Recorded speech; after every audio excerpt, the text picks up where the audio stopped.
চট্টগ্রামের সীতাকুণ্ডে Ferdous still ship breaking ইয়ার্ডে একটি জাহাজের বিষাক্ত গ্যাসে অন্তত 7 শ্রমিকের মৃত্যু হয়েছে।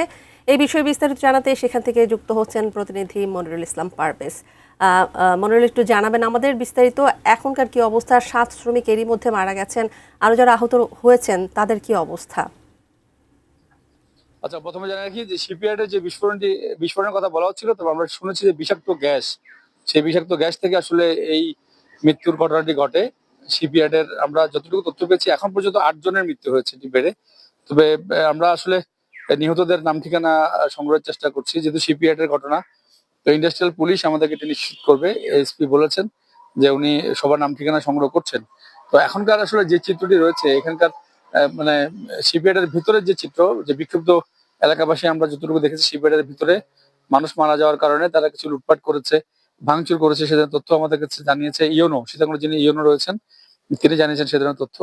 তবে মূলত অনেকে যে এই এসক্রেপ জাহাজ অর্থাৎ এলপিজির যে জাহাজটি সেটি দেখতে গিয়ে এই ঘটনাটি ঘটে বলে আমরা জানতে পেরেছি। তো এখানকার আসলে অনেকে অনেক রকম তথ্য বলছেন, এতগুলো মানুষ কিভাবে মারা যেতে পারে। তবে অনেকে বলছেন হতাহত আরো হয়তো বাড়বে।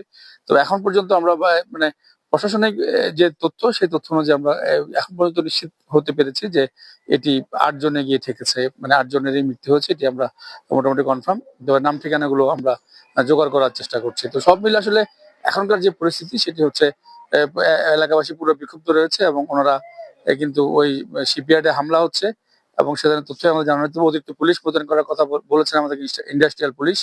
তারা বলছে যাতে শিপইয়ার্ডে, যেহেতু অনেকে অতি উৎসাহী হয়ে দেখতে গিয়ে এই ধরনের ঘটনা ঘটেছে বলে পুলিশের পক্ষ থেকে জানানো হয়েছে। অর্থাৎ যখন বিষাক্ত গ্যাস বেরোচ্ছিল, তো অনেকে এটি দেখতে গিয়েও এই ঝামেলাটি হয়েছে, সে ধরনের কথা আমাদেরকে জানানো হয়েছে।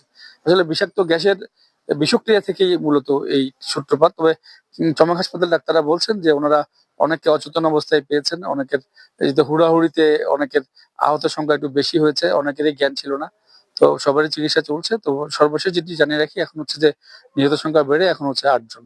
তো আপাতত আমার কাছে শিপইয়ার্ডের যে দুর্ঘটনা, ওখানে যে হতাহতের ঘটনা, সেখানে নিহতের সংখ্যা 8 জন, এতটুকুই রয়েছে। তানিয়া।